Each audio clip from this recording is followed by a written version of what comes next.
TV 2020 ekranlarından merhaba sevgili izleyenler. Gündem Özel programında Diyalog Medya Grubu Genel Yayın Yönetmeni Reşat Akar'la birlikte sizlerleyiz.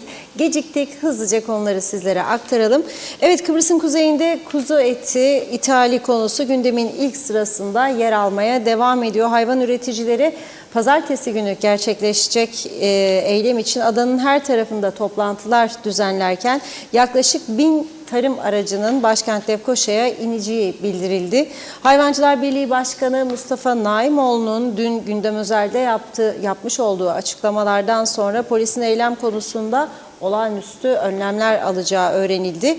Esnaf ve Zanaatkarlar Odası'yla Kasaplar Birliği'nin de bugün Başbakanlık'ta bir toplantıya katıldığı ve et ithaline destek vereceği iddia ediliyor. Konuyla ilgili olarak Esnaf ve Zanaatkarlar Odası Genel Koordinatörü Hürrem Tulga'yla canlı telefon bağlantısı yapacağız. Bu arada güneyden Kıbrıs'a, kuzeye et kaçakçılığı devam ediyor. Polisin gümrük memurları ile birlikte Bostancı Kara Sınır Kapısı'nda gerçekleştirdiği operasyon sonucunda bir kişi 133 kilo kaçak etle tutuklanıp bugün mahkemeye çıkarıldı. Detaylarını vereceğiz. Sonrasında ülkede kaçak yaşayan Oktay Tokgöz isimli şahıs 6 ve 7 yaşındaki iki kız çocuğuna yönelik cinsel saldırı suçu işlemesi sert tepkilere yol açtı. Şikayet üzerine tutuklanan sapığın bugün Lefkoşa'da mahkemeye çıkarıldığı ve hakkında 3 gün tutukluluk emri alındığı bildirildi. Bu tür olaylarda meydana gelen artış nedeniyle ihraç işlemlerinin daha hızlı bir şekilde uygulanması için devletin acil karar üretmesi isteniyor. Konuşacağız. Üçüncü olarak sahte diploma ve yolsuzluk olaylarıyla gündemden düşmeyen Güzelyurt Sağlık ve Toplum Bilimleri Üniversitesi'nin direktörü Serdal Gündüz bu sabah yeniden mahkemeye çıkarıldı. Mahkeme Serdal Gündüz'ün yargılanmasına 24 Mayıs'ta devam edilmesini kararlaştırdı. Ayrıntıları var, paylaşacağız. Dördüncü olarak polis 10 Mayıs'tan itibaren Kumyalı Balıkçı Barınağı'ndan tekneyle ayrılan ve geri dönmeyen Sıtkı Akargöl ile Emre Arslan'ın yasa dışı yollardan Kuzey Kıbrıs'tan çıkış yaptığının tespit edildiğini duyurdu. Olayla ilgili olarak da 3 kişi tutuklandı. Ele alacağız. Son olarak da Gazi Mausa ve Girne limanlarının X-ray cihaz sorunu Türkiye'nin yardımlarıyla çözümleniyor. Ankara'da temaslarda bulunan Maliye Bakanı Özdemir Beroba cihazların 2 hafta içinde monte edileceğini belirtirken personelin de Ankara'da eğitildiğini söyledi. Yine ayrıntıları var. Onları da ele alacağız. Evet, buyurun Reşat Bey. Evet, herkese hayırlı günler, hayırlı cumalar diyerek başlayalım. Ülkemizde Kıbrıs Türk Barış Harekatı'nın askeri zaferin 50. yılı yaklaşırken bu yıl tam 50 yıl, yarım asır olacak yani. Kıbrıs'ın kuzeyinde 50. yıl kutlamalarından daha ziyade Kuzu Harekatı gündemin ilk sırasında yer alıyor ve tartışılıyor. Bu harekatın daha uzun süre devam edeceği görülüyor gerçekten. Yani bir toplumun hayatında bakınız, kuzu etinin fiyat belirlemesi özellikle ve toplumun mangalsız bırakılması bu kadar önemli olabiliyor. Çok büyük orman yangınları olduğu zaman, beşparmak yangınları, merhum kurucu Cumhurbaşkanı Rauf Denktaş, Anavatan'ın o dönemki lideri Süleyman Demirel'i arıyor ve kendisine aynen şöyle diyordu: Sayın Cumhurbaşkanım, memleket yanıyor, bizim hükümet üyeleri piknikte mangal yakıyor. Demirel tabii kurt bir politikacıydı. Denktaş Bey'in bu lafının ardından neyin geleceğini tahmin edebiliyordu. Neydi? Denktaş Bey olağanüstü hal talebinde bulunuyordu. Fakat Demirel bu beklentiye şu sözlerle cevap verdi. Dedi ki, muhterem kardeşim, merak etmeyiniz, yarın oraya geliyorum, bütün yaralarınızı sarmaya hazırız. Ve Demirel ertesi günü yavru vatan Kıbrıs'a geldi. Yangınlar söndü. Ondan sonra kimin yaktığı ormanlarımızı belli olmadı. Ülke ormanlık arazilerinin neredeyse 1/8'i kül oldu. Fakat yanımıza kaldı bu iş. Daha sonra tabii birçok yangın yaşadık. Allah korusun, hava sıcaklığı arttıkça yangın tehlikesinin daha da artacağı tahmin edilebilir bir şeydir, gerçektir. Türkiye televizyonlarında son günlerde ormanlık arazilerde ateş yakılmaması yönünde uyarı yapılıyor. Bir de ısrarla şu söyleniyor: cam şişe bırakmayınız. Cam şişe bırakmayınız diyorlar.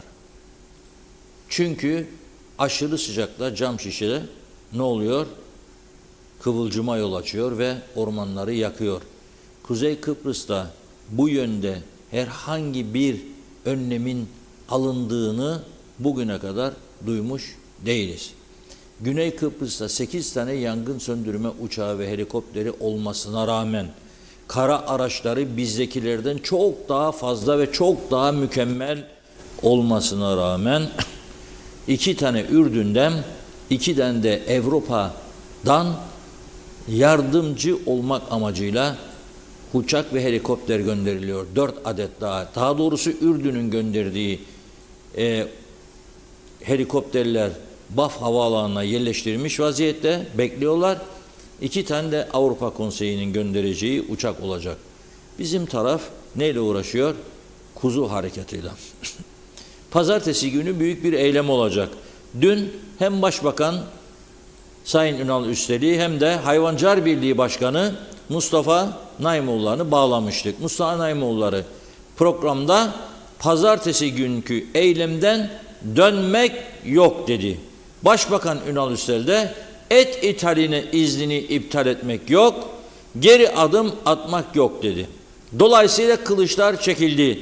Şimdi Mustafa Naimoğulları ve ekibi köy köy geziyor, bölgelerde toplantı yapıyor ve pazartesi günkü eylemi organize ediyor. Dünkü bağlantıda ne demişti Mustafa Naimoğulları? 1000 tane araç Lefkoşa'ya inecek. 1000 araç düşünün siz. Yollar kapanacak. Tabii bunu duyan yetkililer, güvenlik görevlileri pazartesi için olağanüstü önlemler almaya başladılar diye haberler alıyoruz. Olağanüstü önlemler ne demek? Çok sayıda polis dökülecek yollara. Eyleme engel çıkarılmayacak. Hayvancılar istediği gibi eylemlerini yapacaklar. Ancak trafiği tıkamamak kaydıyla. Bu yönde hükümetin de güvenlik güçlerini uyardığı ve önlem istediği bilgisini almış bulunuyoruz. Gerilim olmasın, demokratik bir şekilde eylemler yapılsın tabii ki ama gerilimden uzak durulsun. Çünkü Lefkoşa'da işi gücü var insanların, devlet dairelerine gidecekler, başka işleri var, oralarda yaşayanlar var, güneye geçişler var. Dolayısıyla kapanmasın yollar çünkü çok büyük bir strese, gerilime ve tepkiye yol açabilir. Yani hayvancıların eylemi vatandaşların yaşantısını olumsuz yönde etkilemesin. Bunu herhalde gerekli önlemleri alacaklardır. Bugün kasapların yanında yer alan Esnaf ve Zanaatkarlar Odası Genel Koordinatörü Hürrem Tulga, Kasaplar Birliği yetkilileriyle birlikte Başbakanlıkta bir toplantıya katıldı. Harekatın öteki yanına geçiyorum şimdi. Bir tarafta hayvancılar, diğer tarafta kasaplar. Kasaplar 2 gün önce Tarım Bakanlığı'na giderek siyah çelenk bırakmışlardı ve onlar da et ithaline karşıyız demişlerdi. Şimdi bugünkü toplantıda ne oldu? Az sonra Hürrem Tulga canlı telefon bağlantısıyla bizlere ne olduğunu anlatacak. Ancak içerideki kuşlardan sızan bilgiye göre onlar et ithaline karşı çıkmıyorlar, çıkmayacaklar. Bu şeyin ardından donmuş kıyma ve kemiksiz etin ardından kemikli kuzu gelmesi yönünde de görüş birliği sağlandığı belirtiliyor. Tabii bir beklenti de 300 lira kıyma Başbakanın dediği gibi 300 lira satılacak mı? Veya kemiksiz kuzu eti 400 lira satılacak mı Hollanda'dan gelecek olan etler? Ve bunlar ne şekilde yansıyacak piyasaya? Hangi sektörler bunları kullanacak? Mesela insanlar alıp evine yapabilecek mi bunu? Götürüp mangalda o kemiksiz kuzuyu çevirebilecek mi? Bilmiyorum. Ben denemeyi düşünüyorum aslında. Bir tek sorun var, mangal yakmasını bilmiyorum. Bir arkadaş alıp yanıma gideceğim. Mangalı o yaksın, pişirmeyi de ben yapayım. Bakalım, eğer kısa sürede pişerse, kokusu da çıkarsa güzel, demek ki et tamamdır. Ama bildiğim kadarıyla Avrupa'da kuyruk diye bir olay yok. Bizim Kıbrıs Türk kesiminde var. Çok yeteneklerimiz var. Bunu dünya bilmiyor aslında. Şişin her etin arasına bir kuyruk koy, lezzetten geçilmez. Kıymayı kuzu gömleğine sar, terp yani, o da lezzetten geçilmiyor. Çünkü o yağın içine akması etin lezzet veriyor. Biz de tabii bunu lezzetli bir şey yediğimizi düşünerek yiyoruz. Ondan sonra gece yattıktan sonra başlıyor kalp atışları çifte, güm güm güm güm güm güm. Ne oluyoruz acaba diye tedirginlik yaşıyoruz ve kimimiz hastaneye, kimimiz birkaç bardak su içince tekrar eski seviyeye dönüyoruz. Hazır mı Hürrem Bey'imiz? Arkadaşlarımız ama henüz cevap gelmedi. Hürrem Bey olmaz cevap vermesin. Havada, karada, denizde o da bizim Ömer gibi bekliyor bizi. Aradı. Konuşacak çok konumuz var diyor Hürrem Bey. Yani ben hemen geçiyorum bir sonraki konuya. Aradığı zaman arkadaşlar bağlasınlar. Enteresan bir durum. Kuzu harekatının bir bacağı da nedir? Güneyden alınan etler. Şimdi vatandaş olarak geçebilen gidiyor, alıyor 1 kilo 2 kilo kuzu eti, 1 kilo 2 kilo da kıyma geliyor. Gümrük buna ses çıkarmıyor çünkü çok bir şey değil, ticaret yok. Ama bir de var, yüzlerce kilo alıp gelenler var. Onlar piyasada eksiği olduğu için ticaretini yapıyor. Kuzunun gerçekten bizim tarafta eksiği olduğunu düşünüyorum. Bir süre sonra Rumlar da eksilecek, merak etmeyin. Çünkü onlar yerli kuzuyu ihtiyaca göre üretiyorlar. Planlı bir üretim sistemleri var adamların. Bizim gibi sabah uyandık, Larnaka'ya gidelim, akşam oldu, Leymus'una gidelim, yoktur öyle bir şey. Onun için onlar tedbirini alır. Bir süre sonra güneyde de kuzu eti eksikliği olacağını ben tahmin ediyorum şahsen. Zaten fiyatlar da %12 oranında artmış durumda. Nereden dolayı? Bizden dolayı. Hazır mı Hürrem Bey? Evet, Hürrem Bey hattımızda, merhaba. Hoş geldiniz yayınımıza. Evet, teşekkür ederim. Hürrem Bey selamlar. Evet, iyi akşamlar mı, iyi günler ya. Artık günleri de kaybettik tabii bu yoğunluk içerisinde. Evet. İyi yayınlar dilerim. Sağ ol, teşekkür ederim. Şimdi çizmeleri, Mustafa Naimoğulları bir tarafta çizme giydi, siz bir tarafta esnaf sanatkarları ve kasaplar. Ben bunun adına, bir dakika, alo, ben bunun adına kuzu harekatı dedim. Bilmem katılır mısınız ama şimdi siz bugün Başbakanlık'ta bir toplantıya katıldınız. O toplantıda Esnaf ve Zanaatkarlar ve Kasaplar Birliği olarak nasıl bir tavır ortaya koydunuz? Et ithaline onay verdiniz mi bugün? Öyle haberler aldık. Evet başlasın ama belirli bir süre görelim şeklinde mi yaklaşımınız oldu? Nedir? Son durumu ama alalım. Şöyle yapalım ama önce. Biz et eksikliği olduğunu hep söyledik. Doğru mu? Evet.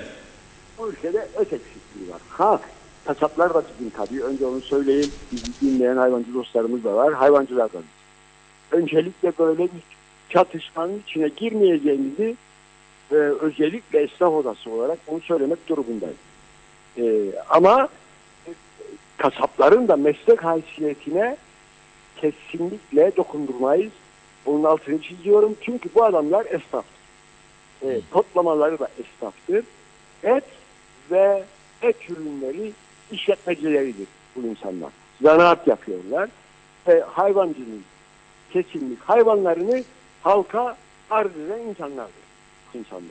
Dolayısıyla iki meslek grubunun karşı karşıya gelmesi gerçekten yanlıştır. Ancak bu ülkede var mı bir açık? Vardır. Düşünün 9 günlük bir tatilimiz oldu. Bütün memleket neredeyse güneydeydi. Özellikle şehirler. Ne yapıyordu daha çok? Et ve peynir ürünlerini alıyordu. Neden? Çünkü fiyatlar bizim neredeyse sattığımızın yarısı kadar. Bunlar gerçek mi? Gerçek. Ve bu fiyat farkından dolayı Reşat arkadaşım herkes de biliyor ki bu fiyat farkından dolayı da 600 kilometrelik bir sınırımız var. Muazzam bir kaçakçılık var. Yani biz et ihtiyacımızı hem oradan alıyoruz perakende olarak hem de kaçak yoldan geleni satıyoruz. Öyle bir noktadayız. Duyuru da yaptık bir süre önce. Lütfen dedik, bütün hayvancılarımıza duyurduk. Elinde kuzu eti olan, kesimlik hayvanı olan bize duyursun. Mandıra araştırma yaptık neredeyse. Geçerli olmadı. Küçük başlama. Kuzu harekatı dediğimiz ya, özellikle kuzuda ülkemizde muazzam bir açık var. Geçerli bir üretim yok. Nasıl olsun ki? Nüfusa bakalım.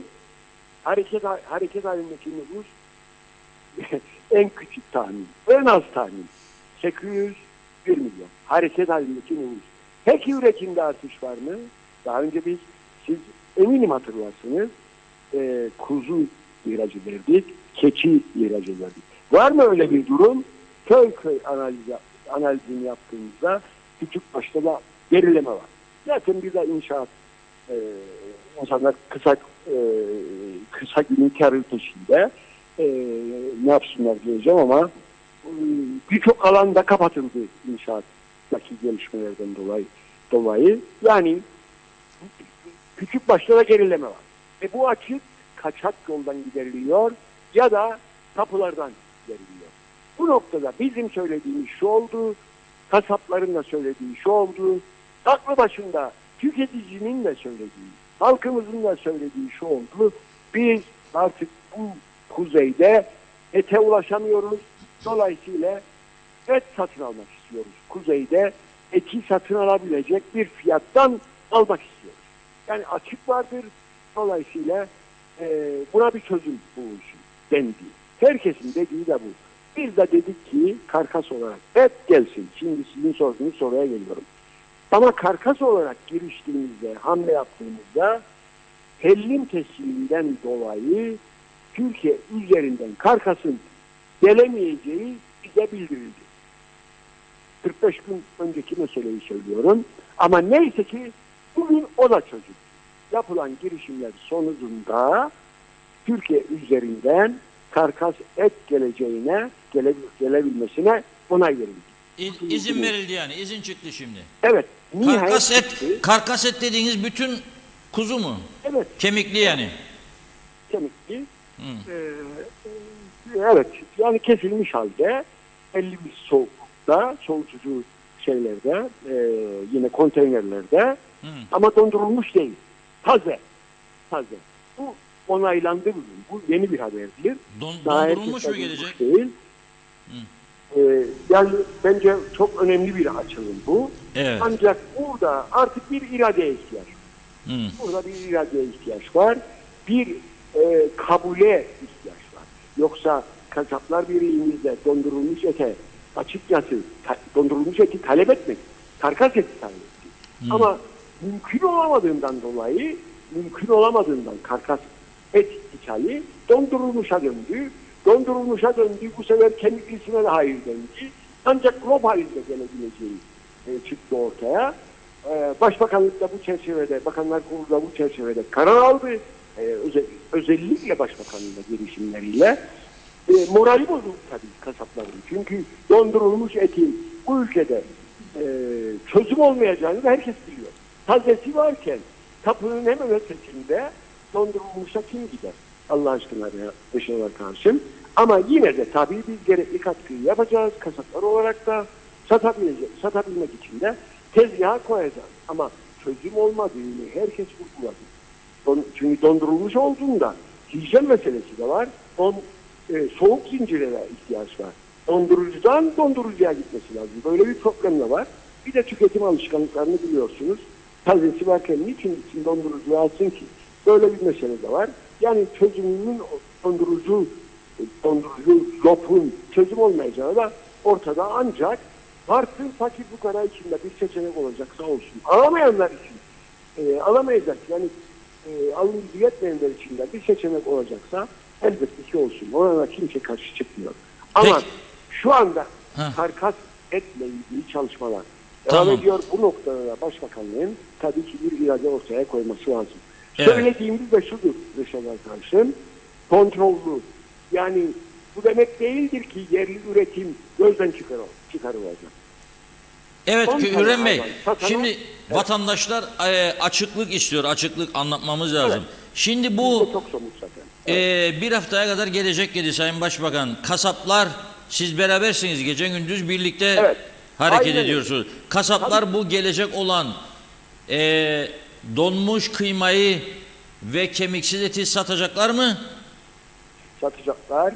Pek çoğu satmasa bile satacaklar. Biz konuşuyoruz zaten. Ama bu pazar payını tutmayacak. Yani bu çözüm olmayacak. Alıcısı yeterince olmayacak.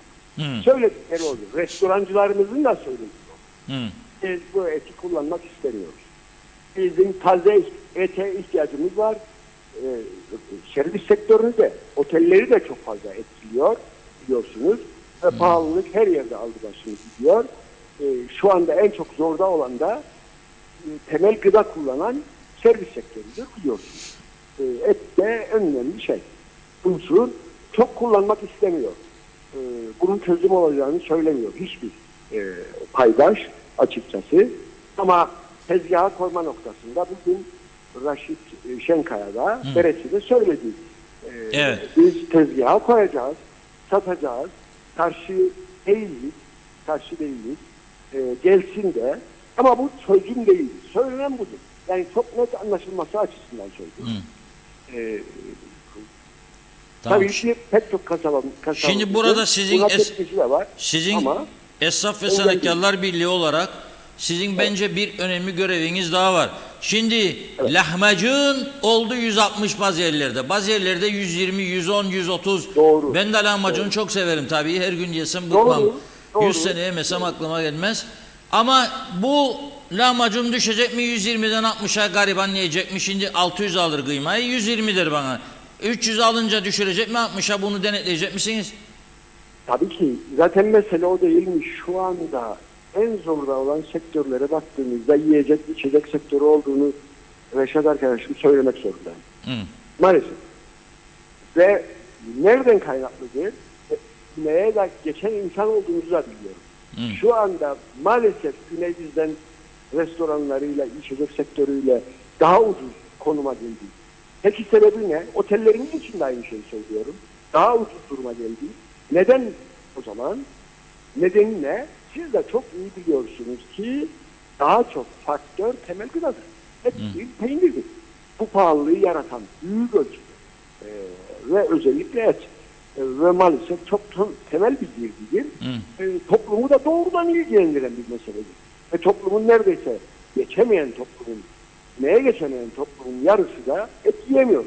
En azından böyle bir gerçeklik var. Yani Evet. hem piyasayı düşürmek lazım, pazarı kazanmak lazım. Çünkü bu şekilde satış yapılamayacak. Baktığınız zaman restoranlara giriş yapan yok. Kebapçıya giriş yapan yok. Meyhaneler et kullanmıyor neredeyse. O noktaya geldi şu anda. Pek çok meyhaneler eti değil, et kullanmıyor neredeyse. Ve çağırıyor. Satın alabilen gelsin. Öyle meyhaneler oluşmaya başladı. Satın alsın gelsin orada pişirsin diyor. Meyhanelerin bir kısmı. Çünkü faturalar acımasız oluyor açıkçası. Böyle bir problem var. Kimse yanlış anlamasın. Onun altını da çizeyim Reşat arkadaşım. Hiç kimse esnaf sanatkarlar odasını üretim karşıtı olarak ilan etmesin, ağzına bile almasın bu noktada. Bunu da herkes biliyor, herkes şahit. Üretimin olduğu her yerde titriyoruz. Ancak bu üretimin de doğru dürüst olması ve halkımızın da bu üretimi kullanabilmesi, halkımızın da iş yerlerinin de bu üretimi değerlendirebilecek durumda olması lazım. Şu anda et noktasında maalesef şu veya bu nedenle aslında popülizmden dolayı et fiyatları dünyanın üzerinde bir noktaya geldi. Kaçtır İngiltere'de et satışı biliyor musunuz? 8,5 pound. İngiltere'de. Almanya'yı arıyorum bizden Allah aşkına oradaki alım Reşat arkadaş. Olacak şey mi bu? Ve yalnız o değil. Sonuçta tapu denen bir meselemiz var. Seçeneği var insanımızın. Buradan almak zorunda yani. Doğru mu? Evet. Yani Mesele burada. ben başka bir ülkede böyle bir şey duymadım. Halkımız etle buluşacak veya halkımız ete kavuşacak diyorlar. Bu ne demek bilmiyorum. Yani halkımız ete kavuşacak ne demek? Ya halkımız, bu da şeyi gösteriyor. Yani güncel hayatımızda en önemli konulardan biri bizim kebaptır, mangaldır. Onun için şey yapıyoruz, yani büyük önem veriyoruz buna. Neyse, bir taraftan da özelden habire mesajlar geliyor. Mesela bir tane fotoğraf geldi. Şimdi Londra adam diyor, ben yıllarca diyor Tezer Bey Londra'dan. Ben diyor Almanya yıllarca diyor et yolladım ya, et yolladım diyor. Akıllı bir adam bu işi diyor kısa sürede çözebilir diyor. Ama işte gelin bazen de öyle bir nokta olur ki insanın dili tutulur derler ya. Mesela size birisi çok kötü bir harekette bulunur. Ne söyleyeceğinizi şaşırırsınız. O saat dil durur. Uçağın motoru havada durmasın tabii de dil durur. Bir şey söylemek istersiniz. Acaba söyleyeyim mi söylemeyeyim mi? Söylesem ne gerek var, bilmiyorum falan. Aynı ama durum. biliyor musunuz Reşat arkadaşım? Biz bu bir gerçekten ellenmemiş bir sürü nokta var. Konuşmaya cesaret edemediğimiz bir sürü nokta var. Ya da sera örneğini de verebilirim. Şimdi bir sera içerisinde yetişiyorsunuz ya.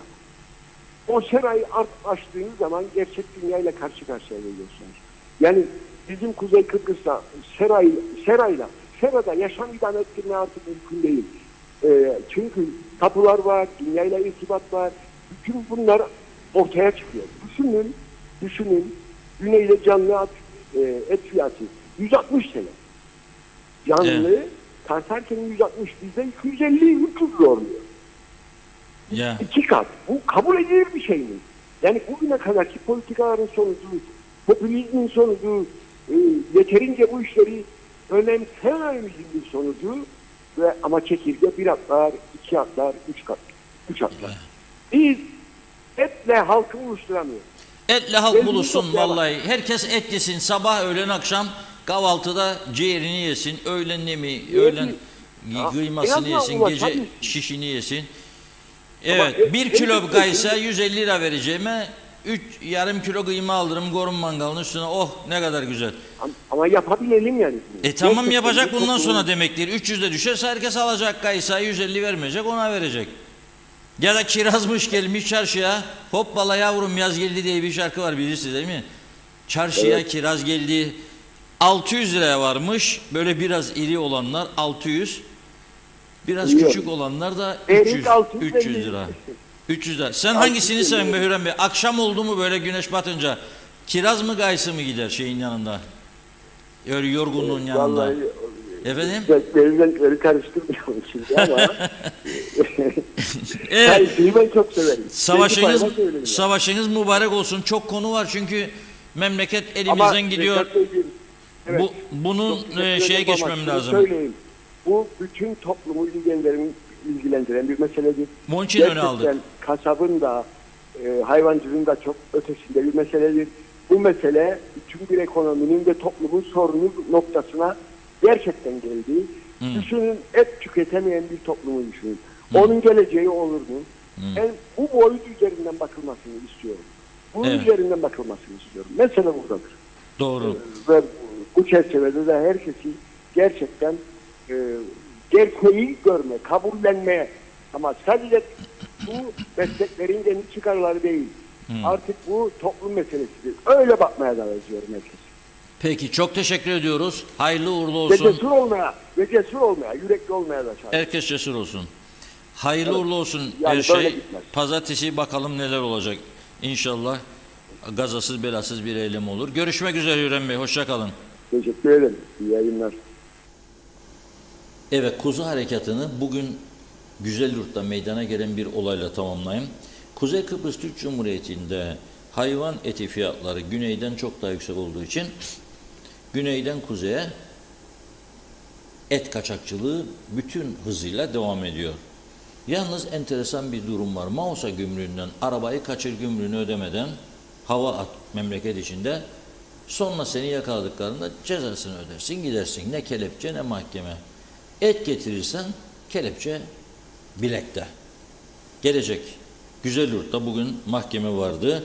Bostancı sınır kapısından Kuzey Kıbrıs Türk Cumhuriyeti'ne geçerken aracında yapılan aramada 133 kilo et tespit edilen Mehmet Bozan Güzelyurt'ta mahkemeye çıkarıldı. Ya 133 kilo için, et için kelepçelemeyin adamı ya. Aynı memleket, bir taraf güney bir tarafı kuzey. Yani barikatlar kondu diye. Bırakın alsın adamları, doya doya yesin. Hayvancımız olacak, hayvancı zaten kuzu yoktur diyorlar, yetersizdir kuzu, onun için yükseldi fiyat diyorlar. Neyse, ya da cezasını keseceksiniz. Yani hoş geldin, sefa geldin, al eti getir demiyorum. Ama kes kapıda cezasını, gönder gitsin. Yok da mahkemeler zaten yoğun çalışıyor. Bir de sen mahkemeye her gün kuzu kaçakçısı diye adam çıkar, ya da götür kelepçeyi koy cezaevine. 5 ay yatırdılar. Bir arkadaşı dün çıktı cezaevinden önceki gün. 5 ay et kaçakçılığından. Günde 1000 liradan 30 bin ayda 5 ay 150 bin lira ödedi KKTC devleti. Kaçırdığı etin toplamı belki de 50 bin lira bile değildi. Buna bir çözüm bulmak lazım. Arkadaşlar, 50 sene önce, 40 sene önce anneannenin giydiği çoraplar kalındı. Şimdiki bayanlara bakın, giydiği çoraplar çok daha ince, çok daha seksi görünümlü. Değişim var dünyada, kabul edin bunu. 50 sene önce pervaneli uçakla uçuyorduk. Şimdi süper jetlerle uçuyoruz. 50 sene önce uydu diye bir şey yoktu. Uzaya çıkma diye bir şey yoktu. Şimdi uzaya çıkmayan kalmadı. Türk astronot oldu. Düşünün siz, Türkiye'den astronot çıktı arkadaşlar. Biz Kuzey Kıbrıs'ın kuzeyinde hala eski yöntemlerle ülke idare ediyoruz ve çözüm arıyoruz. Olmaz, olmaz, olmaz, bu iş olamaz. Şimdi kullanımındaki RJ651 plakalı van tipi aracın arka kısmında zeminin kesilerek özel kesim yapmış arkadaşlar, zemini kesmiş. 2 ayrı bölüm içinde piyasa değeri 86.775 Türk lirası olan 133 kilo 50 gram dana etini saklayarak gümrüksüz ve istihsal yasasına aykırı harekette bulunduğu tespit edilmiş. Mahkemeye çıkarılan Mehmet Bozan hakkında polis memuru Kemal Öneren yeminli şehadet vermiş. 19.10'da hava kararmazdı be Mehmet kardeşim. Bekleyeceydin 19.45 veya 20.45. Hava karardığında o bölümü görmeyebilirlerdi. Bir de Van'ına gittin, gözün kör olmasın, Van'ına ne giden? Dikkat çeker. Normal bir arabayla getir 10 kilo, git 10 daha getir. Bir defa da geçireceksin hepsine 133 kilo. Ben kaçakçılığa teşvik etmem ama yani bu da bir ihtiyaç. Adam burada alamıyor, yiyemiyor. 800 lira, 750 lira, 650 lira kuzu eti. Orada madem ki 400 lira alıyor adam, alacak. Yani şimdi gidip mesela bazı kahve türlerini, çay türlerini oradan almıyor muyuz? Daha ucuz. Daha çok marka var ve daha ucuz. Daha ucuz yahu, daha ucuz. Bir al bir bedava Nescafe geçen hafta Ahva Mega'da. Ve zaten fiyat yarı yarıya ucuzdur. Ne yapacak adam? Almayacak. Dikkat edin yerli üreticiler. Konuşun, anlaşın derdinizi. 100 yıllık Türk kahvesi Turkish Coffee oldu Cyprus Coffee. Giderler Rum taranlarlar kahveleri de. İnsanlar artık oradan alır kahveyi. Aklınızı başınıza toplayın. Baklayı ne oldu? Börülceyi az övdün içine kahvenin. Çünkü o aynı gidiyor. Teslim olacak ekonomi oraya bir süre sonra. Hep açgözlülüklendir ha. Bugün bir bayan arkadaş aradı. Dedi bizim dedi çocuk bir reklam filminde oynadı. Çok güzel oynadı. Da o şirket yetkilileri demiş bakalım mı gösterelim. Yani biz gösteremeyiz. O şirket dedim reklam filmi oynattı. O şu. 2 tane televizyona reklam veremez ya, o ki dev bir firmanın temsilcisi. Güzel para kazanırlar. Veremezler reklam. O da bana, o da bana, o da bana benim olsun. Kaybedeceksiniz hepsini, bir süre sonra ağlamayacaksınız Kıbrıslılar yok ettiler diye. Hep bana olmaz, paylaşımı bilecek insanlar yoktur, böyle bir paylaşım zihniyeti. Yok. Hep bana, hep bana, hep bana. Bana ne be ondan, bırak kendini. Neyse biz gelelim Mehmet'in durumuna. Diyor ki polise, kendim ve ailem için aldım ya diyor, tüketecektik diyor. Bey adam karar verdi, her gün her gece et yiyecek, ucuz buldu. Zaten bu fiyat da Kuzey Kıbrıs'taki fiyata göre 86 bindir herhalde. Bilmiyorum hangi tarafın fiyatına göredir. Ah, koalisyon böyle işte, ana vatan yavru vatan koalisyonu. Esas diyor Türk vatandaşıdır diyor arkadaş ama KKTC vatandaşı ile evli olmasından dolayı güneye giriş çıkış vizesiyle güneye geçiş yapabiliyor diyor. Ya onun için evleneceksiniz Türkiye vatandaşı olan bir KKTC'liyle ki ara sıra güneye gidip gelebilirsiniz Avrupa'ya. O da bir başarıdır yani. Evlenmezseniz koymazlar. Evleneceksin ama düğün de burada olmayacak. Monaco'da olacak mesela. Prensin huzurunda veyahut da ne bileyim başka bir ülkede. Sonra geleceksiniz Kıbrıs'a. Müracaat edecek Kıbrıslı orijinal Republic of Cyprus vatandaşı kabul edilen gidecek de geçiş hakkını elde edecek. Ama düğün Monaco'da, ben bir sonraki dünyaya geldiğimde öyle düşünüyorum. Monaco güzel bir yer çok. Orada güzel olur düğünler.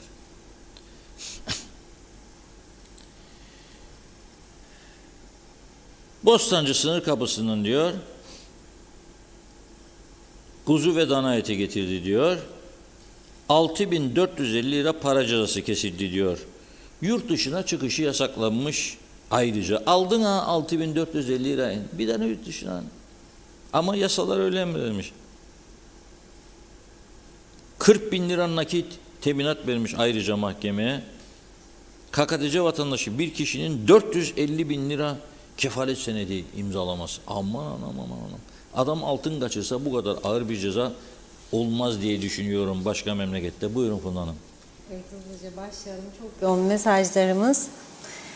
Evet, Mehmet Uluçaylı, Şerife Turgay Derya, Fikret Gönlübol, Osman Önem iyi yayınlar diledi. İsmet Sencer'de, Erdal Yarkın, Erol Topçu, Osman Rakibet, Caner Aspava'da iyi yayınlar, güzel haberler dilediler. Hasan Nihat Erduran, Hayvan Üreticileri Birliği önce üye gelir vergilerini yayınlasın, halktan destek isterse.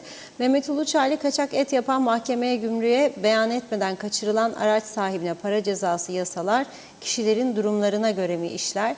İzzet Ahmet iyi yayınlar demiş. Esma Nazmiye, Mesut Baba Yiğit, Rahmi Beyoğlu, Mehmet İnancı, Şenol Tatlıcıoğlu da, Zeliha Adaman, Haldun Kemal'de.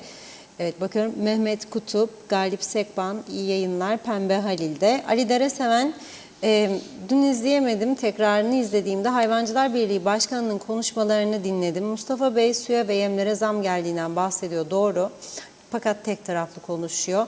Suya ve yeme yapılan zamlardan bahsederken hükümetin tüm teşviklerinin dışında et ve et dışındaki tüm ürünlere yapılan okkalı zamlardan bahsetmiyor. Mehmet Uluçaylı, Kuzucuk Köyü'nde köy halkı tarafından dikilen orman havarı almak için ağaçları kökten sökerek alıyorlar. Buna dur diyen yok demiş. Alper Ali Güllü, ülkemde gün geçmiyor olay olmasın, maalesef yetkililer tedbir almıyor, yazık dedi. Celil Akarpınar, KKTC Et ve Balık Kooperatifi Kuzey Kıbrıs'a hayırlı olsun. Sayar Aker, Rum tarafı, Türk tarafı zikzak yaşam yolu neydi olacağı diyor. Yarınımız karamsar.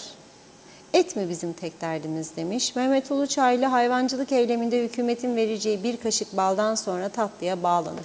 Alıştık diyor artık ağlamalara. Zehra Sencer, Karpaz'dan sevgilerimle demiş. Mehmet İri, Vakıflar İdaresi garajları yıkıyor, nerede park yapacağız diyoruz, bana ne diyormuş. Serdar Cesurer, Aynur Yüzügüler, Ali Keleş, Mehmet Ali Özdemir, Tema Yavaş iyi yayınlar diledi.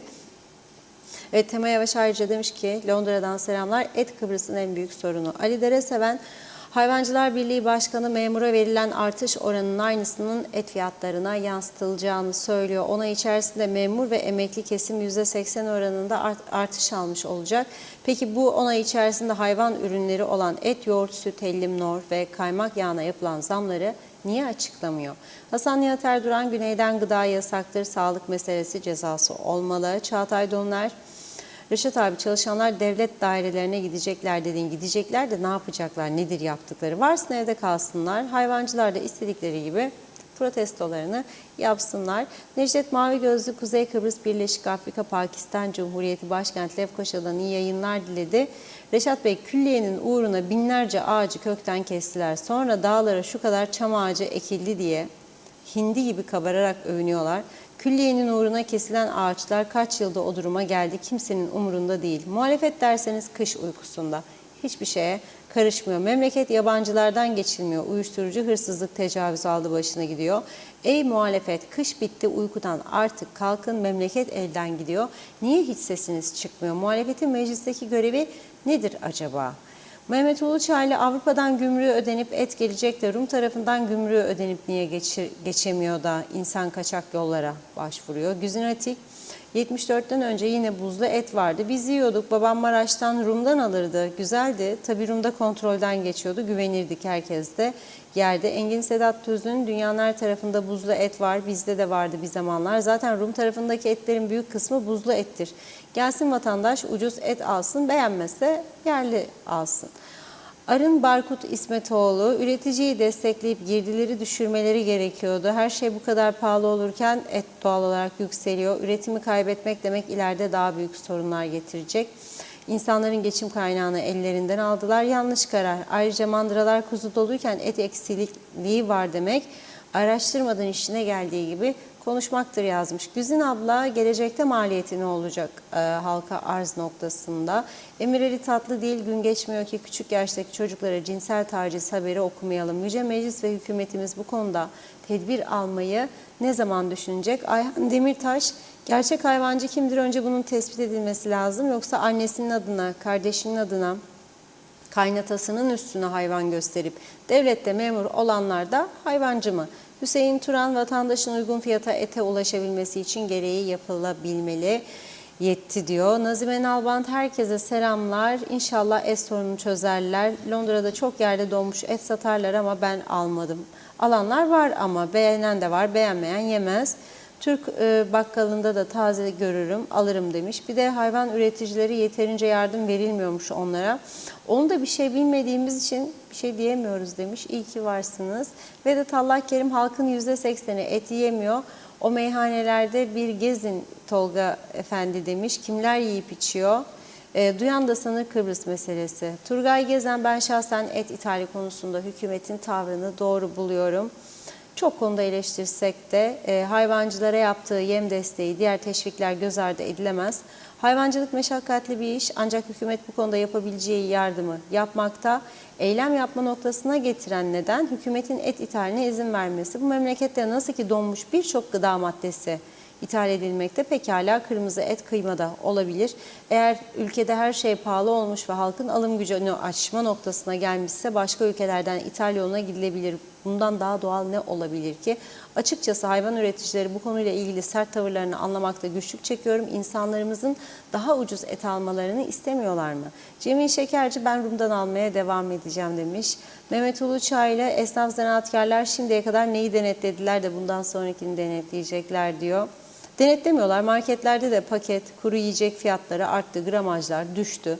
Lafla denetleme olmaz. İnin demiş sahaya, görelim. Emireli tatlı değil, içkini al gel düzenine geçen meyhaneler gibi yakında etini de al gel. Başlarsa hiç şaşırmayın. Geçen sene günlük 5.000 civarı ödediğim et parası bu sene 15.000. Kapasite de yine aynı diyor.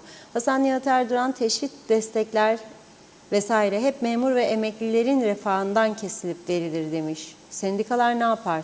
Yani uyurlar mı? Necdet Mavi Gözlü de diyor ki dondurulmuş et ithal edileceğine canlı hayvan niye ithal edilmiyor? Veteriner kontrolü yapılarak olmaz mı demiş. Gelecek et, kıyma bizim etlerin kalitesinde mi? Neye göre kıyasladılar? Bence yürümeyecek diyor. Bizim efendiler araştırmalı. Güney Kıbrıs nasıl yapıyor? Eti bizden daha ucuza halka sunuyor. Yine dönüp dolaşıp bizi idare ettiklerini sananlar diğer konularda olduğu gibi et konusunda da sınıfta kaldı demiş Necdet Bey. Teşekkür ediyoruz. Yine devam edeceğiz mesajlarımıza. Evet, buyurun. Evet, Fadime Hanım diyor ki ben diyor Sultan Kahvesi üreticisi olarak hiçbir katkı kullanmıyorum.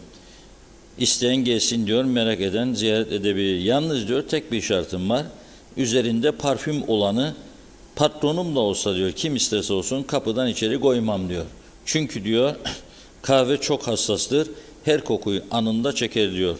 kokusu ve tadı değişir diyor. Evet, çok güzel bir şey. Bu emin üretim yapmak güzel bir şey. Herkesin öyle olmasını diliyorum. Şimdi diyor ki birkaç izleyicimiz de bir değil birden fazla bayağı. Şimdi ben diyor nasıl geçeceğim güneye diyor. Evliyim diyor. Hanım da tece, ben de tece. Ne diyeyim şimdi buna? Geçmek isterseniz boşayacaksınız onu. Alacaksınız başka bir tane. Ne başka çare yok.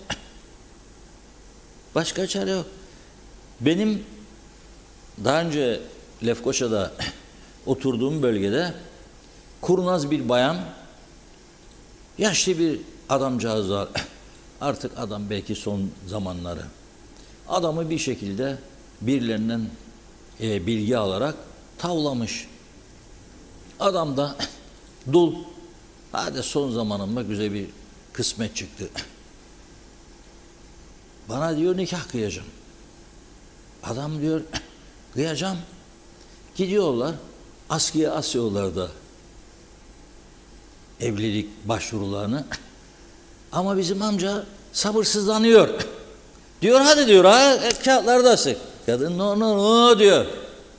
Önce diyor alacağım pasaportu yani evlilik cüzdanı sonra diyor bakacağız.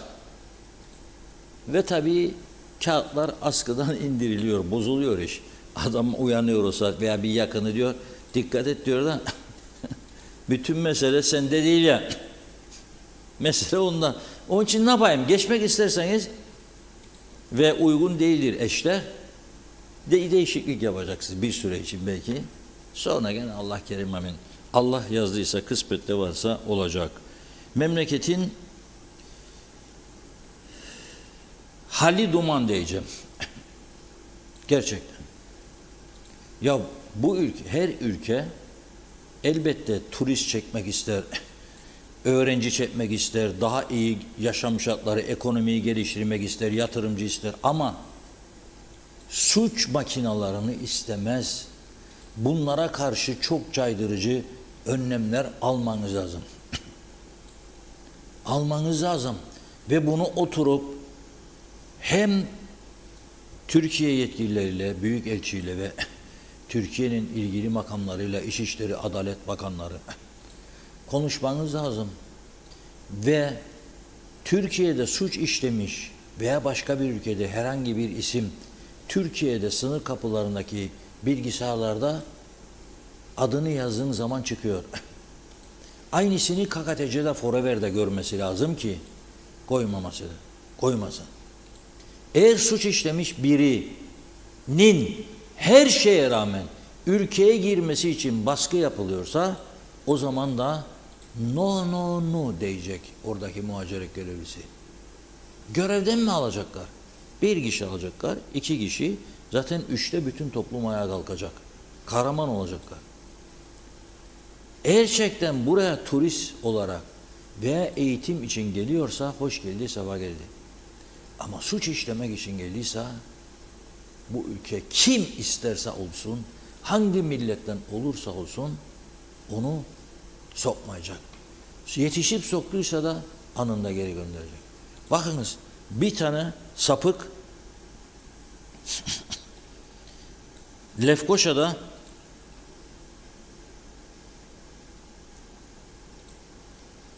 ...15 Mayıs günü... ...bu gördüğünüz... ...bunun tipine bak sen zaten bu... ...tipine baktığında zaten bunu nasıl koyarsın bu ülkeye? Tipi zaten faul be bunun. Ha kimse muhaciret memurlarına kızmasın. Muhaciret memurları iyi davranmaz, sert davranmaz. Bu Kıbrıslılar Türkiye'lileri beğenmez. Yoktur öyle bir şey. Adamın o gün keyfi bozuktur. Karısıyla kavga etti ya kocasıyla. Ya ne bileyim borcu vardır. Ya ne bileyim işte amirinden fırça yemişti. Belki yüzü asıktır. Ama niçin düşman olsun? Yoktur böyle bir şey. Ama bu tip adamı da gördüğünde out of Cyprus demesi lazım. Çünkü burası Türkiye'nin vitrinidir. Güzel durduğu sürece Türkiye'de olumlu puan alır. Burası kötü olduğu sürece Türkiye'ye yüklenirler. Ne yapıyor bu terbiyesiz herif? 15 Mayıs günü saat 18.30 saatlerinde Lefkoşa Osman Paşa Caddesi ki en işlek caddelerinden biri. Birisi 6 yaşında, diğeri 7 yaşında 2 tane kız çocuğuna sarılıyor. Bu kız çocuğunun 2 yanağını yalıyormuş. Yalıyor yanağını, öpme falan değil. Yalıyor yanağını çocuğun. Sonra eliyle karın bölgesini okşuyor ve daha fazlasına gitmeyeyim aşağı doğru ilerliyor. Bu ahlaksız. Şimdi kameraları inceledik diyor.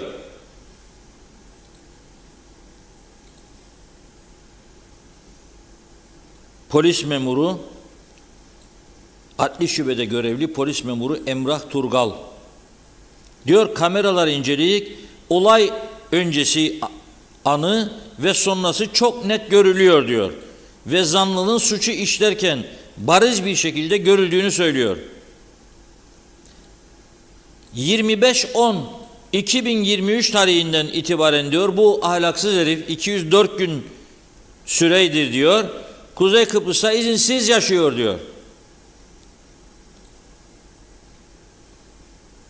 Ve diyor ki kız çocuklarının ifadelerini de diyor sosyal hizmetler görevlileri eşliğinde aldık diyor.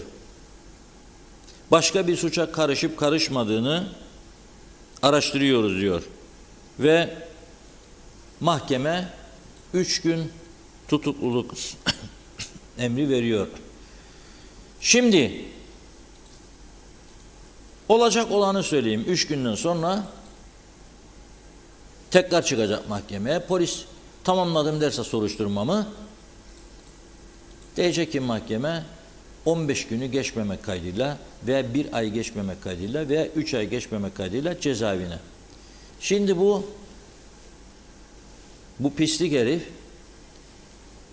bu süre zarfında cezaevinden beslenecek. Sonra mahkeme dönecek buna ağır bir ceza verecek. Verdiği süre kadar daha da beslenecek. Da ben ondan sonra bunu memleketten yollayacağım. Bunu bir teknenin arkasına bağlayacağım. Çeke çeke geldiği yere götürüp bırakıp atacağım. Çünkü o kadar çok oldu ki cezaevi patlamış durumdadır. Cezaevi patlamış durumdadır. Suçtan suça fark var be arkadaş. Girdi bir marketten çaldı 3 tane çips ya da dağıtıcıdır. Büyük sıkıntısı vardır. Patronun parasından 10.000 aldı, 20.000 aldı. Almasın tabii. O da suçtur. Ama böyle bir ahlaksızlığından mukayese kaldırmaz. Şimdi sen bunu alıp öteki hafif suç işleyenden aynı cezaevine götürüyorsun ve besliyorsun kendisini. Niçin? Yani burası birkaç milyon insanı besleyecek durumda değil. O zaman bütün istadyumlar cezaevi olması lazım. Zaten ne mahkemelerin gücü yeter, ne polisin gücü yeter buna. Hangi biriyle uğraşacak? Bakın iç tarafta da anlattım. Pazartesi bir kuzu harekatı var. 1000 tane araç gelecek. Her aracın üstünde 4 tane hayvancı olsa 4000 kişiyi polis kaç kişilik bir kadroyla karşılaması gerekecek ve yollar kapanmasın bilmem bir gerginlik olmasın diye görev yapacak. Kaç tane polis isteyecek? O bir tarafta uyuşturucu kaçakçılıkları. O bir tarafta başka mesele. Öteki tarafta başka mesele. Trafik suçları. Nasıl baş edecek bu işle? Bu yasaları yeniden ele almak zorundadır. Yüce Meclis, size söylüyorum 2'de 1'de öyle Türkiye'nin değişik vilayetlerine gidip de vatan millet sakaran tutuklarını bırakın. Çünkü ana göreviniz sizin ülkenizi düzeltmektir. Bunun için and içtiniz, meclise girdiğiniz ilk gün. Vatanın, milletin bütünlüğü, devletin, halkımın refahı ve mutluluğu için çalışacağım dediniz. Hangi refah, hangi mutluluk ya? Hangi refah, hangi mutluluk? Dünyanın en sakin, en güzel, en temiz yerlerinden biriydi burası. Ne oldu böyle şimdi? Efendim bütün dünya değişiyor. Değişebilir. Ama nüfusa göre vur bakalım sen suçları. Nedir çıkan sonuç? Mümkün değil. Bu konuda Benim bir vatandaş olarak görüşüm her zaman pasaportunu yok ki mühürleyerek, parçalayarak def etmektir. Out of Cyprus. Git, bir daha da gelme. Sisteme işlenecek, bir daha da sokmayacaksın kendisini. Uyuşturucu cinayet olursa evet çeksin cezasını. 5 sene, 10 sene, 20 sene neyse verdiğin. Ama böyle ahlak dışı şeyler out of Cyprus. Dışarı. TRNC forever olabilmesi için esas tehlike buralardır ha, bakın söylüyorum. Forever TRNC diyorlar ya, niye siz bunu Meta'nın kapısına ve Lokmaca'ya yapıştırdınız? Niçin? Yani onlara gösteriyor. Esas buradadır. Tehlike şu anda. İşte TRNC'yi işten parçalamaya yönelik davranışlar bunlardır. Ama bu konuda şey yok. Holgine haddini bildirin de tamamdır. Siz Birleşmiş Milletler hadi deyin. Memleketine deyin de tamamdır. Olmaz öyle şey. Neyse arkadaşımız Serdaran Şengül ne yaptı? Vatandaşlarla konuştu. Bu konuda ne düşünüyor vatandaşlar? Onları izledim. Sizi nasıl etkiliyor? Özellikle hangi tür suçlar sizi rahatsız ediyor bir vatandaş olarak? Şimdi hep duyuyoruz işte evlere giriliyor, işte yok yavaş yavaş mesela bisikletler çalınıyor. Bunlar küçük suçlar gibi gözüküyor. Hani çok büyük ölümlü suçlar falan yok. Hırsızlıklar başladı anladığım kadarıyla. Çok büyük gasp olayları falan yok. Zaten ülkemiz ufak. Bunlara müsait de değil ama şimdi baktığımızda bu 20 sene öncemize, 30 sene öncemize ben kendim 2000'lerde, 2001'de, 2003'te çok da geçmemiş. 20 sene önce camım benim arızalıydı. 2 sene boyunca üşengeçlikten, güven duygusundan dolayı belki de camı bile yaptırmadık ama hiçbir şey de çalınmadı. Çanta içinde gezdik vesaire, çoluk çocuk. Ama şimdi gözlemlediğimde millet camını, kapısını kilitliyor. Bu işte güven duygusunun azaldığından, yani ne bileyim insanlar bir şeyden dolayı ya maddi eksiklerden dolayı, ekonomik sorunlardan dolayı bu gibi şeylere muhtaç kalıyor da tabii ondan kaynaklanan şeyler belki ama daha bir güvensizlik ortamı var, insanlarda bir gerginlik var, trafikte gördüğünüz gibi daha çok bir bağırışma çağrışmalar başladı. Hani ufak ufak göze çarpmaya başladı ama bu 10 sene sonra, 5 sene sonra daha büyük olaylara gebe olduğunu gösteriyor aslında bu gidişatla, yani bu gidişatla. Peki efendim, polis ülkede kaçak bir yabancı tespit ettiği zaman tutuklayıp mahkemeye çıkarıyor. Sonra da cezaevine yolluyor. Devlet onu beslemek zorunda kalıyor. Bu uygulama yerinde anında ihraç edilmesi konusunda olmalı mı? Yani hemen bunlar ihraç edilmeli mi? Ya ben bu konuda çok netim, biraz da sertim. Çok öyle devletin hakimini, savcısını, yargı organlarını bu konuda yormaya gerek yok. Ya kanun açık sarı, suçluysa arkadaş, buraya yakışmıyorsa, bizim huzurumuzu bozacaksa derhal kapının önüne koyacaksın. Kimse onu zorla oradan getirmedi. Kendisi başvuruda bulundu. Kendi talebiyle geldi buraya. Buranın kanunlarına uyacaksa kalacak, uymayacaksa gidecek. Bunda üzülmeye, insan haklarına falan filan girmeye de gerek yok aslında. Benim düşüncem bu. Ben bu konuda netim, biraz da sertim. Hiç kusura bakmasınlar, kapının önüne koyacaksın. Efendim, çocuklarımız rahat bir parka gidemiyor. Affedersin, çok terbiyesiz insanlar var. Ahip yerlerinde oynuyorlar, birbirine oynuyorlar, yani terbiyesizlik yapıyorlar. Gece ondan sonra başı insan çok geldi, yani bu Araplar hırsızlık, evimizi eskiden biz açık bırakırdık, yani camımızdan yazın bile yani klimamız olmasa yanacağız, kapatıp gidiyoruz. Hani her geleni tanınalım, evet gelsinler ama gerçekçi insanlar gelsin. Bana ülkesinde kötü insan kaçıp da buraya geldim, benim memleketimde daha kötü olur. Bu gibi şeylerden rahatsız olurum. Evet, çünkü benim devletime zarar oluyor. Yiyor, içiyor, yan gelip yatıyor, suç işlemiş. Anladın mı? Cezaevinde arada geliyor. 2 ay sonra hadi çık git. Bunu yatıracaksın, cezasını vereceksin. Bittiği an direkt bindireceksin. Hadi nereye gidiyorsan, memleketin neresi, oraya güle güle. Yani bu adaya sokmayacaksın.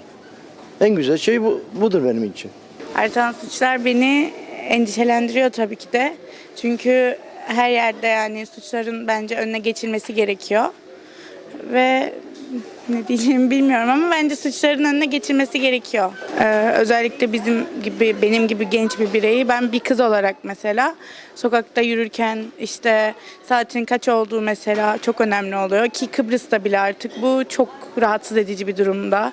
Çünkü insanlar artık her yerde farklı. Yani bir tek Türkiye'de değil, bu burada da böyle olmaya başladı. Yani tabii ki de suçu varsa edilmeli yani. Öyle düşünüyorum. Herkesle aynı fikirdeyim. Bir suçu varsa suçunun kim olursa olsun deport edilmeli yani. Herkesin sağlığı açısından, ülkemizin sağlığı açısından. Şu an ben 2 aydır burada yaşıyorum. Hiçbir suç görmedim. Çok güvenli bir ülke. Ama yani cinayet, taciz, bunlar beni çok rahatsız ediyor duyduğumda. Evet. Yani şu an ben o makamda değilim, bilmiyorum ama yani bence suçlu yani yaptığı işin hani cezasını alması gerek. Cezası neyse onu alsın. Ya şeyler işte dışarı çıkma şeyimi kısıtlar, öyle etrafta sapıkların dolması falan, o yani. En büyük sıkıntı aynen o sıkıntı. Giyim olur, rahat giyinemem. Bazı yerlere, bazı mekanlara bırakmazlar çıkayım tek başına gece falan. O sıkıntı. Yo, göndersin. Aynen göndersin. Ne için hapse giriyor ki? Saçma gitsin. Bay bay. Açıkçası ülkemizde büyük bir açık bulunmakta şu an. Maalesef dış faktörler nedeniyle ve yeterli bir hizmetin olmaması sebebiyle bayağı bir suç göz ardı edilmekte ve göz yumulmakta diyelim. Nasıl söyleyeyim? Corruption, yani corrupt bir ülke, kaçakçılık bir sürü bayağı bir yoğun bir şekilde ilerlemekte. Giren çıkan insanların eminim suç kayıtlarına, sicillerine bakılmadan giriş çıkış yapılmakta. Evet, hırsızlık yoğun, taciz yoğun. Açıkçası rahat hissedemiyorsun yolda yürürken. Yani eski Kıbrıs'ımız değil ama şunu da belirtmek isterim. Bu dünyanın her yerinde böyle. Dünyanın birçok yerinde, yani İngiltere'de, Amerika'da, her yerde farklı ülkelerden gelen insanlar da var. Dolayısıyla bu yeni dünya düzeni diye tabir edebiliriz. Suçlara uygun hareket edilirse teşkilatlarımız.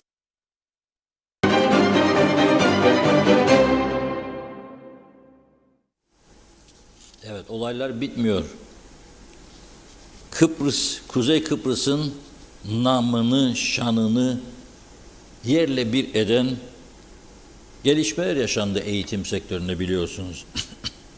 Kıbrıs Sağlık ve Toplum Bilimleri Üniversitesi'nde sahte diploma ve yolsuzluk gibi vurgun meseleleri yaşandı ve daha arkası devam ediyor. Geliyor çünkü polis yetersiz bir kadroyla bu işlerin üstesinden gelmeye çalışıyor. Bu da zaman alıyor.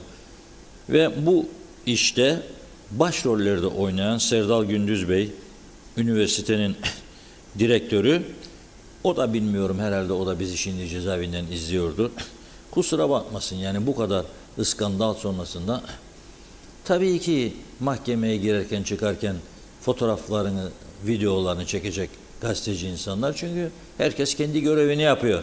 Yani orada gazeteci arkadaşlar buyurun size bir çikolata ikram edeyim mi diyecek girerken çıkarken, fotoğrafını çekecek. Yani bu doğal. Uygun olmayan hareketler yapmış bugün diyorlar. Oynasın video arkadaşlar, bir göreyim bakayım.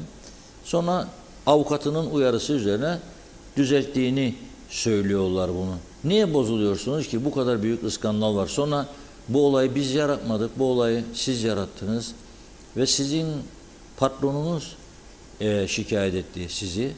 Ondan çıktı bu iş ortaya. Bu Serdal Gündüz değil arkadaşlar. Bu Serdal Gündüz değil. Serdal Gündüz'den bahsediyorum. Toplum Bilimleri Üniversitesi. Defalarca yayınladık be bu adamın şeyini. Ha bak nasıl hareket yaptı. Elini koymuş cebine, bak ne yapıyor.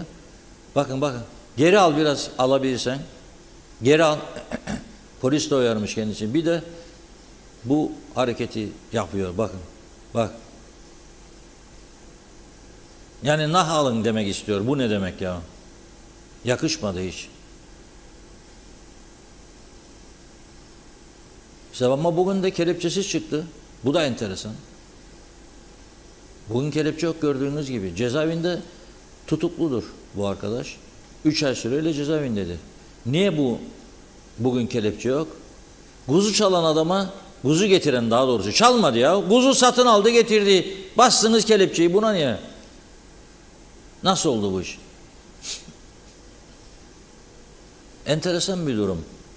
Polis Genel Müdürü herhalde görüyordu şimdi bunu. Görmesini istiyorum mutlaka. Nasıl bu ayrıcalık? Elini o kadar kendini rahat hissediyor, sokuyor cebine ve o çirkin hareketi yapıyor. Bu hiç de hoş olmadı. Halbuki bakınız kaç davadan yargılanıyor.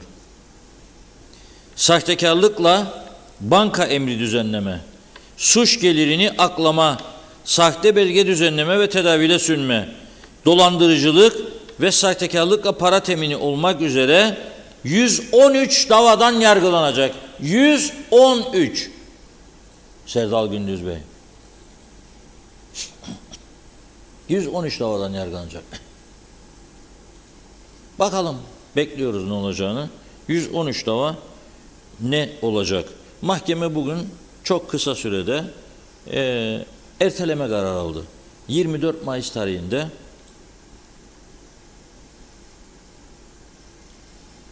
duruşma başlayacak. Mahkeme diyor ki bu dava çok kapsamlı bir meseledir diyor. 24 Mayıs tarihinden itibaren görüşmeye başlayacağız. Dün de bahsetmiştim. Lefkoşa Sullarişi bölgesindeki bir üniversitede asistan olarak çalışan yabancı uyruklu ve hamile olduğunu da gördüm fotoğraflarda, üzüldüm. Karnını gösteriyor yani, ama o zaman ne yapmayacaksın? Sahte öğrenci belgesi vermiş aynı iş yerinde çalışan birilerine. O yüzden de dün tutuklandı, mahkemeye çıkarıldı.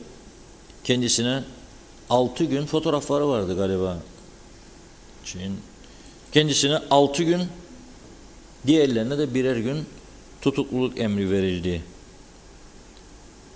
Evet, Kristina asistan. Bu değil tabii. Hamile olan var böyle bir tane. Ha. Bak.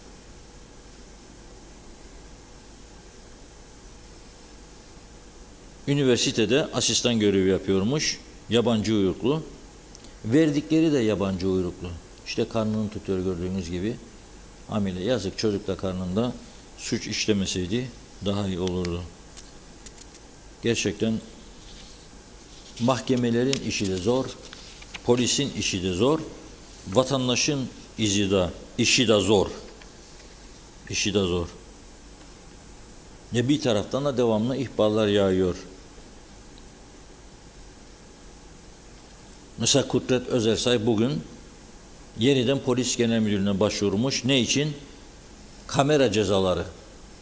Diyor ki siz diyor 1,5 yıl boyunca tahsil etmediniz bu parayı diyor. Devlet gelirleri diyor bu kadar sürede büyük bir gelir kaybına uğradı diyor. Ve maliye diyor daha yüksek faizle borçlanmaya gitti diyor. Kamu zararı oluştu diyor. Dolayısıyla sorumlusunuz diyor. Gerek diyor Ulaştırma Bakanı gerekse Başbakan ihmal nedeniyle şikayetçi olduk. Haklarında soruşturma yapılmasını talep ettik. Bize göre bir yandan kamu mali yönetimi ve kontrol yasası, diğer yandan fasıl 154 ceza yasası hükümlerine göre suç işlenmiştir diyor. Bu zararı halk değil, bu zarara ihmalleriyle sebebiyet veren yöneticiler ödemelidir diyor. Bu şikayet dilekçemizin takipçisi olacak ve daha önce olduğu gibi kamuoyunu bilgilendireceğiz diyor Kudret Özersay. Buyurun Funda Hanım. Evet, hemen başlayalım. Temaya başta kalmıştık. Londra'da et hem ucuz diyor, hem bir kuzu budu aldım 16 poundmuş. Mehmet Şenler kolay gelsin dedi. Sayar Aker. Evet, bu kanal bu saat Kıbrıs haberleriyle şahlanıyor. Evde trafik durdu, kanala kilitlenmiş. Çağatay Doğaner haftalardır kuzu eti gündemin ana konusu. İnsanlar bütün dertlerini unuttu. Sanki her şey güllük gülistanlık ve tek sorun kuzu eti mangal. Altan Özyollu, Hürrem Bey alternatif çözüm hiçbir şey yazmadı diyor. Maksat muhalefet demiş. Yakup Çebi, kelepçe sadece kendi yandaşlarına geçersiz. Başkaları için anında ters kelepçe. Yani ayrımcılığın daniskası. Ömer Çıralı, kral çıplak, statükolar kırılmalı, ülke ucuzlatılmalı. 50 yıldır ülke sömürülmekte. Hükümetler irade gösterip son vermeli. Mustafa Koca kolay gelsin demiş. Salih Zihni, Menteş Çağla, Musa Karşılı, Kemal Osman Ceyhanlı, Hüseyin Güngör, İltemur Tigin'de iyi yayınlar, çok uzaklardan izlemeye devam edeceğiz yazdı. Çağatay Donlar, bizi yönettiğini iddia edenler o kadar tembel ki kokmuş küflenmiş toksik kanunları değiştirmeye, yenilemeye halleri dermanları kalmadı. Mehmet Uluçaylı, biz Rumları teşvik ederiz. Bin bir reklam yapardık, bizden alışveriş yapsınlar ama biz Kıbrıslılar güneyden alışverişi niye serbest yapamıyoruz? Mehmet İnancı, ülkemiz 2054 yılında ancak yola gelir. Şimdilik her konuda Arap saçına döndü. Berin Yüce Türk, başka ülkelerde üretim yapılsın derler, ülke ekonomisi kalkınsın. Biz yok üretmeyin, bizim ekonomimiz süperdir. Böyle devam. Özsan Ali, 2,5 milyon turist vatandaş, 60 bin yerli zaten. 40 bini devlet memuru, geriye kalan esnaf yaşamaya çalışır. Fikret Pekçioğlu, dokunulmazlıklar kaldırılıyor mu diye sordu. Murat Bahar Akargöl, bugün 8 gündür kayıp adam, bu kadar rahat olmamalı. İnsanlar başlarına gelmeden acı nedir bilmiyor. Hala haber yok. İkametgahından ayrılan Sıtkı Akargöl ailesi tarafından aranıyor. Gören bilen vatandaşlar lütfen polisle iletişime geçmeleri önemli rica olunur demiş. Evet, konuşacağız. O gün Zeybekoğlu, 2 gündür annem Sonay Zeybekoğlu Onkoloji Hastanesi'nde tedavisi yapıldıktan sonra Güzelyurt'taki evine gelmek için ambulans bekliyormuş. Aygün Nuri, önce dondurulmuş et kıyma vardı 89 yıllarında Mausa'da diyor, Türkoğlu diye bir firma vardı. Hem fiyatları hem de tadı çok güzeldi. Getirilsin, dar gelirli halk yararlansın, bir zahmet. Raif Özyanık, kolay gelsin demiş. Nazime Nalbant, evet Reşat Bey, ağzınıza yüreğinize sağlık. İnşallah her şeyin iyi olmasına duacıyım. Durun bakalım, ucuz diye söylerler, sonra yine fiyatlar artar yükselir. Çünkü doğru dürüst denetim yok diyor. Belki denetim olursa önlemini alabilirler. Aytaç Bey, denetim yapılmasını istiyoruz demiş. Raif Özyanık, donmuş et iyidir. Bizim kasaplarda etler daha mı iyi? Avni Demirbaş, dün Aydın pazarında 1 kilo kiraz 40 TL'ye aldım demiş. Turgay Gezen, şahsen bugüne kadar üretim maliyetlerini karşılayamadığı için çiftliğini satışa çıkaran hayvan üreticisi olduğunu duymadım. Ama narenciye bahçesine bakamadığı için kurumaya terk eden veya satışa çıkaran birçok narenciye üreticisi olduğunu biliyorum. Arif olan ne demek istediğimi anlar. Ferhat Çakır, gelecek olan etler şoklanmış getirilirse, çözdürülmeden satış yapılırsa tüketiminde hiçbir sakınca yok. Mehmet İnancı, mesele mal mülk meselesi diyor. Ne alırsam hesabındaydı Reşat Bey. Bu tür kurnaz kadınlar mevcut demiş. İnci Soyer, keşke bütün derdimiz et olsa, memlekette nüfus kontrolsüz olursa her bir şeye kıtlıkta gelecek. Kimse kusura bakmasın, küçük bir adayı paylaşmamak komşularımızla diyor. Şimdi keyfini 7 kat yabancı ile ne yürüdüğü belirsiz insanlar yararlanıyor demiş. Ben bu yaşıma geldim, ülkesini sevmeyen, kollamayan, çıkarlarını, asayişi sağlamayan bir hükümet ve yönetici görmedim. Niyazi İnancı, ülkede güvenlik sorunu var. Acil masaya yatırılmalı. Görev yapmayanı yargılayacaksın. Olan halka oluyor. Suçları önlemede polisimizi güçlendirmek lazım. Linda Frame, iyi yayınlar. Severek izliyoruz. Ekranlara dönmek için gün sayarım. Ayağım iyileşsin bir an evvel. İnsanlara el uzatmak, yardım etmek, bilgilendirmek işimiz ve siz gündemi çok güzel işliyorsunuz. Reşat Bey, nokta atışı yaparak iyi ki varsınız. Güzel bir hafta olsun demiş. Ünsal Özbilenler, cebinde parası, kredi kartı yoksa, dönüş bileti yoksa, otel rezervasyonu yoksa kimse Kuzey Kıbrıs'a turist diye girmemeli. Ergün Yahat, doğru adres bu kanalda. Sayar Aker, emeklerimiz boşa gitmesin, şimdi temizlik zamanı. Osman Önem, Kuzey Kıbrıs sapık doldu. Tam bir diyor pislik, Allah korusun bizleri. Mustafa Aşık Kofalı, devlet suçlu toplum. Berin Yüce Türk, ağzınıza yüreğinize sağlık Reşat Bey, ama anlayana diye eklemiş. Osman Önem, direkt ülkeden gitsin, boşuna hapishaneye gönderilip beleş gemlenmesin diyor. Ahmet Gürel Alp, Forever TRNC yazdıranlar bu halkı hiç düşünmeyen insanlardır. Onlar için koltuk, para, itibar, gezme önemlidir diyor. Özsan Ali de demiş ki gümrüklerde parmak izine geçilsin. Ama bunlar gider diyor, geri pasaportu kaybettim der, yeni ve farklı bir pasaport verirler. Gümrükte o benim değilim der, geri gelir diyor. Hilesi bu demiş. Hasan Nihat Erduran, eğitimde yabancı sermayeyi soyanlar hala hüküm alınmadı. Sermaye nasıl, nereden gelip yatırım yapsın demiş. Evet, bir iki mesaj daha var. Mustafa Aşık Kofalı, daha suçlu devlet okulları evleri, sokakları denetleyemez diyor. Halk evlerini kiralar, vasıfsız çözemedim. Evleri 4-5-15 kişiye kiralarlar demek istediler. 4 kişi diye 15 kişi gelirmiş. Ali Eyüp, ülkede devlet otoritesi kalmadı. 3. dünya ülkelerinde suça çok alışkın yaşanan yerlerden gelenler buradaki başıboşluğu fark edince hiç korkusuz her suçu işliyorlar diyor. O ülkelerde polis bu gibi suçlara müdahale ederken suçluları vuruyor. Vurulmaktan başka korkusu olmayan kişiler bunlar. Polisin uyarması, kızması hiç umurlarında değil dedi. Necdet Mavi Gözlü'yü de okuyalım. Evet, Allah tüketsin demiş böyle sapıkları. Müebbet koyacaksın, sadece zeytin ekmek vereceksin diyor. Yani hükümetim diyenler adaya her geleni almak zorunda mı? Gümrükte niye temiz raporu istenmiyor? Adaya gelecek herkesten istenmeli. Yeter demiş. Her gün pislik, sapıklık duymaktan bıktık, usandık. 6-7 yaşında çocuk ağzı süt kakar. Nasıl insandır? Gerçekten memleket elden gitti. Uyuşturucu, tecavüz, hırsızlık doldu diyor. Hükümet uyuyor, muhalefet uyuyor. Benim tek isteğim böyle olayların bizi idare ettiklerini sananların başına gelmesi demiş. Artık o zaman bir önlem alırlar diyor. Teşekkür ediyoruz mesajlarınız için. Evet, buyurun Reşat Bey.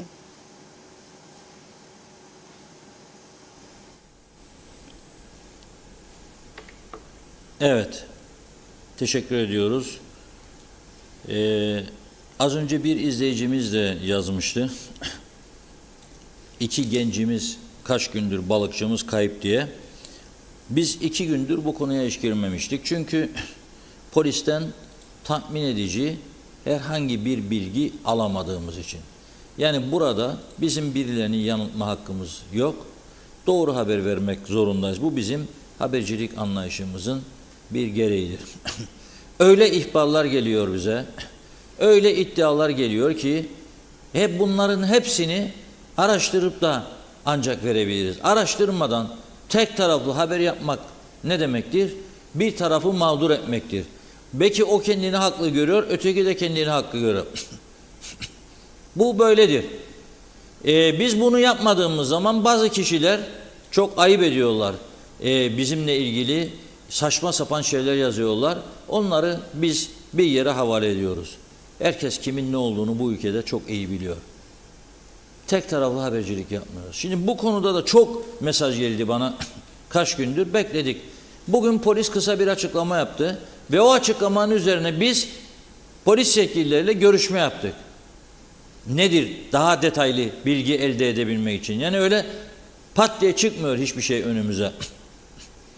Şimdi polis bugün resmen yaptığı açıklamaya göre 10 Mayıs tarihinden itibaren Kumyalı Balıkçı Barınağı'ndan tekne ile ayrılan ve geri dönmeyen Sıtkı Akargöl ile Emre Arslan'ın yasa dışı yollardan KKTC'den çıkış yaptığı tespit edilmiştir diyor.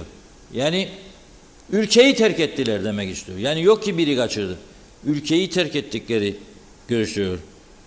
Ve bu olayla ilgili olarak diyor polis, bugün 3 kişi tutuklandı. İsimlerini açık vermiyor. 48 yaşındaki Y.Y, 25 yaşındaki O.T ve yine 44 yaşındaki D.Ö tutuklandı diyor. İskeleye çıkarıldılar. Bu gördüğünüz ekrandaki arkadaş da Sıtkı Akargöl olmalı. Öyle kaldı aklıma.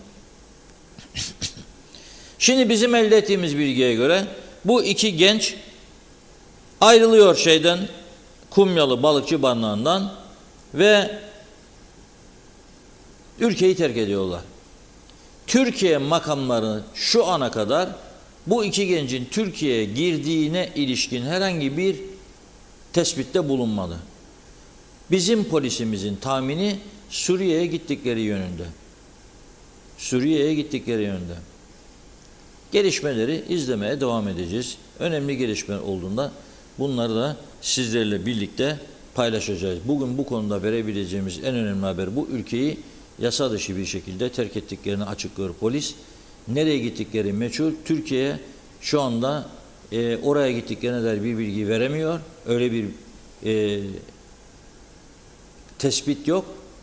Ama polisin tahminleri Türkiye ile değerlendirme yaparak Suriye'ye gittikleri yönünde bekleyeceğiz. Gelişme olunca da vereceğiz. Şimdi dün yayınlayamadığımız bir kısa videomuz var. Her Perşembe Temiz Ada grubu bizim kirlettiğimiz yerleri Kasım Uluçaylı'nın önderliğinde İskele bölgesinde ve Gazi Mausa bölgesinde yaşayan yabancılar gelip temizliyor. Diyor ki biz Kıbrıs'a zaten size hizmet etmek için geldik. Kıbrıslı Türkler, siz yayın için piknik yapın, gece alemleri yapın, atın şişeleri, kutuları, mangaldan kalanları, biz de gelip temizleyelim. Bunun için buradayız zaten. İşimiz yok, gücümüz yok diyorlar herhalde, bilmiyorum. İzleyin. Ben Temizada'dan Kasımoğlu Çaylı. Bugün Temizada grubumuz eski Crystal Rocks Otel dediğimiz bölgenin plajında geçen haftalardan yarım kalan bölgeyi temizledik. Ve bayağı uzun bir plaj, çok güzel, çok temiz bir hale geldi. Tabii ne kadar korunacak bu ayrı konu. Çünkü biz önceden de çağrı yaptık belediyelere. Özellikle bu üniversite öğrencilerinden ihtiyaçlı olanlar vardır. Bunlar eğitilip kısa zamanlı 3-4 aylığına sahil zabıta şeklinde konulmasını talep ettik. Ama şimdilik bir gelişme yok. İnşallah bunlar dikkate alınacak. Burada dikkat ettiğimiz yaklaşık 70 torba çöp toplandı. Bu çöplerin çoğu sahile yakın ormanlık arazi içerisinde yayılıp içilip ormanlık arazi içinde savruluyor. Bu çok kötü bir durum. Bunu nasıl önleyeceğiz bilmiyorum. İşte söylediğim zabıta olayını, ama dikkate de alınmayacak orasını da bilmiyorum. Biz buradan bir çağrı da yapmak istiyorum ben. 5 Haziran Dünya Çevre Günü. 5 Haziran Çarşamba gününe düşer. Fakat 9 Haziran Pazar günü biz Temizada grubumuz Girne, Alsancak, Mausa ve İskele bölgesinde yaklaşık 100 kişilik bir grup var hazırda benim. Bu gruplarından sadece biz 2 otobüs, bir Girne istikametinde, bir de İskele Mausa istikametinde 2 otobüse ihtiyaç var. Başka hiçbir ihtiyacımız yok. Naylon eldiven, kahvaltı, yeme içme, bunlardan hiçbir şey talebimiz yoktur. Sadece 2 adet otobüs ihtiyacımız vardır. Ve buradan çağrı yapıyorum. Hangi belediye bizi arar ve derse işte benim sahilimde, gelin bu sahilimi hep beraber temizleyelim, hem çevre için farkındalık yaratalım, biz hazırız. Onun için buradan açık çağrı yapıyoruz. Henüz bir planlama daha yapmadık. 9 Haziran Pazar günü bizi hangi belediye ararsa, tabii önce kim ararsa da meraklıdır, der ki benim sahilimde hep beraber gelin bir farkındalık yapalım, biz hazırız. Ona da söylediğim gibi talebimiz, ondan sadece 2 otobüs ihtiyacımız olacak. Geriye kalan organizasyon bize ait olacaktır. Ben tüm katılımcılara katıldıkları için teşekkür ediyorum. Farklı bir bölgede, farklı bir zaman dedim Perşembe günü görüşmek üzere. Herkese çok çok teşekkür ediyorum. Teşekkürler.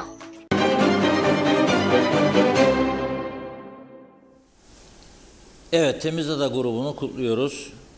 Temizliğe devam edecekler elbette.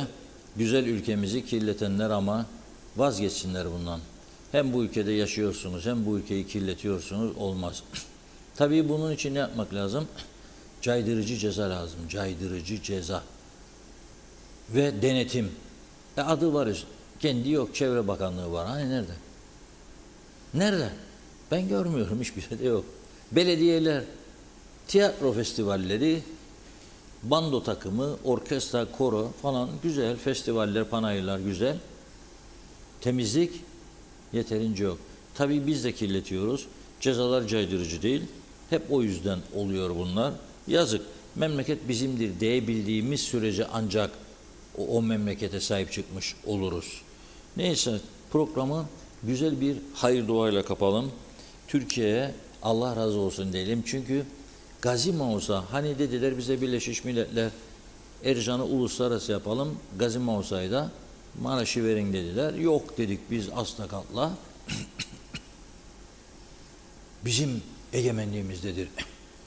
Egemenliğinde Gazi Mausa limanında çok uzun süredir bir X-ray cihazı yok.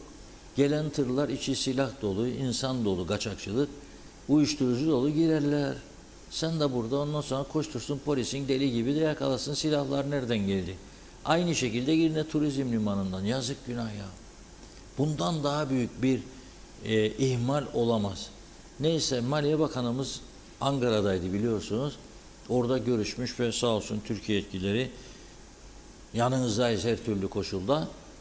Eğitimini de vermişler gümrük memurlarına ve cihazlar inşallah maşallah 1-2 hafta içinde kurulacakmış. Ve o zaman ülkeye girişte çıkışta araçlar da kontrol edilebilecek. Hep böyle eliyle gözüyle değil. Cihaz, çünkü bir tırı nasıl kontrol edeceksin? İçi yüklü. Hadi gir.